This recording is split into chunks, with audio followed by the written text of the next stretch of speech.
So now we're getting into category number 9, which is extremely important and also very blinding. This is a very blinding attribute.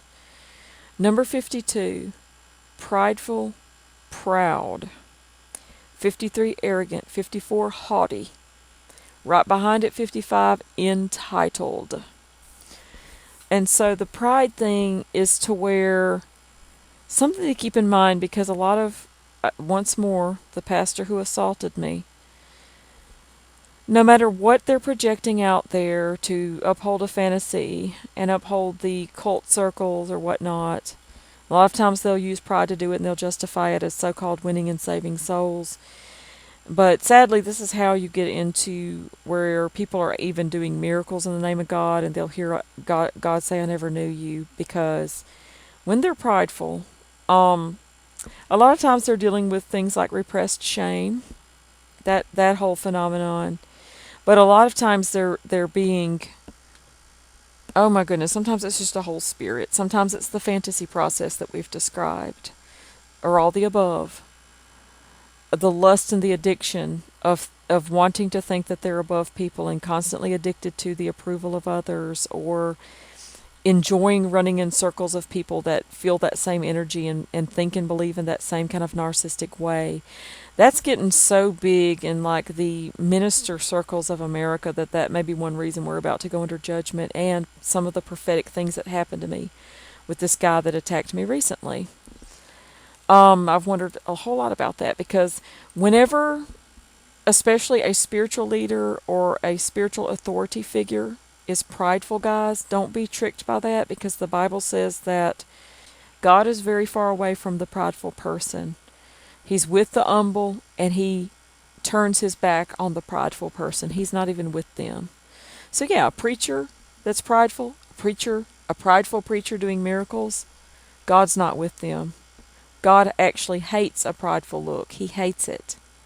So God hates them, he's not with them, and he's turning his back to them.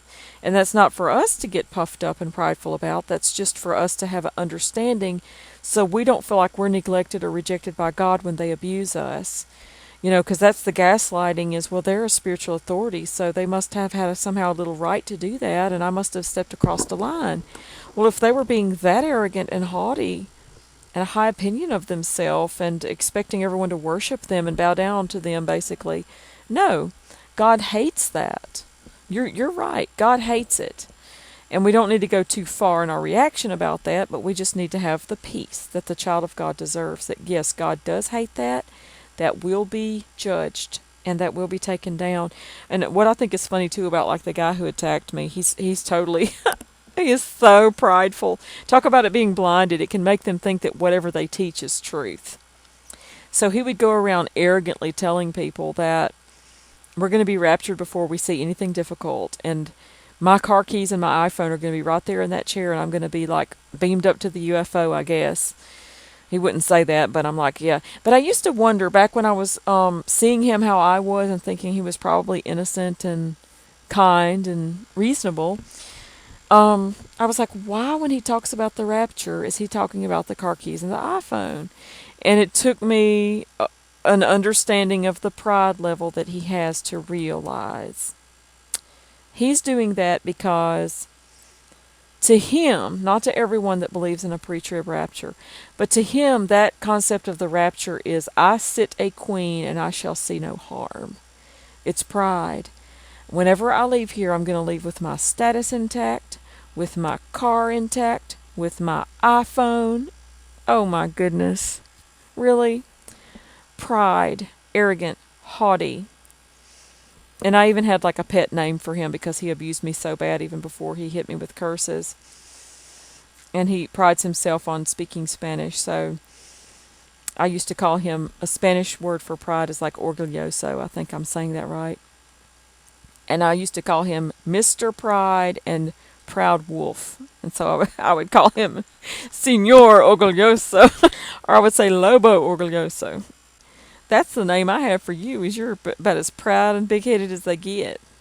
But the thing is, I guess, just in my quiet disrespect of him, like Mordecai, that wasn't flashy. It was just that he could feel it because he's so prideful. I mean, it's literally off-the-chain pride. I've only seen this kind of pride in one other person. That just being quietly not quite as worshipful as the other people would made him lose his mind because he deserves all this worship. So that's kind of like the level of pride you may see in these people. And like I said, number 55 is entitled, extremely entitled, back to everything is justified and magical thinking. They're entitled to you as an object, everything you have, and everyone around you even. And they're entitled to everyone else too. And they become enraged with the injury when they're denied. This is either from their false, grandiose beliefs, or they're being persecuted, or they need to retaliate because they've been denied. They should be treated very special. Sometimes this comes because they think they've received an injury before. Life owes them. Things didn't work out. A root of bitterness, if you will. But sometimes it's just, wow, a spirit of pride. They know they're God, period, right? They should be treated very special. And this could be some of their demonic fantasies that must match that feeling in there, maybe. They've been fooled into like a false narrative that they're very special. They belong in a special group only. They want to only associate with those special people. And this needs, they need that self-reinforcing group of elite to constantly feed their pride. They can easily and quickly in this state become above the laws, rules, morals, and standards, and they can act as God and be like God in your life. And they must have that role. That this is where it gets dangerous in religious circles, because the worst of the worst gravitate toward religious leadership positions because they're wanting that power so bad to be God over people. And to be God in people's lives, and to take the role of God and control and rule and boss people that bad. And so a lot of them believe that these rules and morals and standards are for the low rabble of people out there, that these rules and standards were invented by losers. They don't respect. That's kind of like lawless, which was number 3. Is they don't want any laws or rules at all. They don't understand how that protects anything because it's all about them and them only. They don't realize there's lots and lots of people, and a lot of those people deserve to be safe too, and that some rules are there for protection. But so if you reject them, that's why they don't like rejection. A lot of reasons they don't. But they may try to crush you, and they're delusional about that.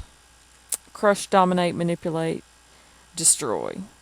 And this is another reason why it's important to block any of the mind control they're trying to put on you through their words and their pictures on social media. Is because you're rejecting them and they're determined to destroy you, and they will lie every single lie and have all kind of lies going on, and you don't deserve to have to process that. You don't have to deal with that. You don't have to be controlled in your emotions at all by that. So they think they have a license to, number 56, use and abuse in every way. It's all justified and justifiable. And I'm telling you, especially the religious leadership, because they think that they're doing it for God, and they think that it's for souls, or at least they'll tell people that. And a lot of times it's the idolatry of their ministry and their name, their status, ego, position, title. Which is number 57, a thief. This is ultimately the thief that's described in detail earlier, the special lawless genius con artist, and they take.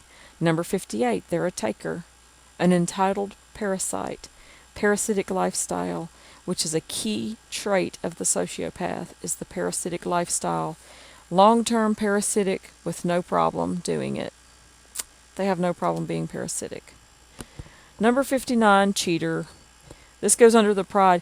The pridefulness, the entitlement of that, gives them the permission, basically, for anything and everything. Cheater, number 60, traitor. You can't trust them. You're not in the realm of reality. It's only them and their addiction. And another thing that pride makes them is category number 10, which is also number 61, a killer. A proud, entitled killer. Often pride and murder just go hand in hand. Prideful slaughter, taking of life. They're entitled to your very life.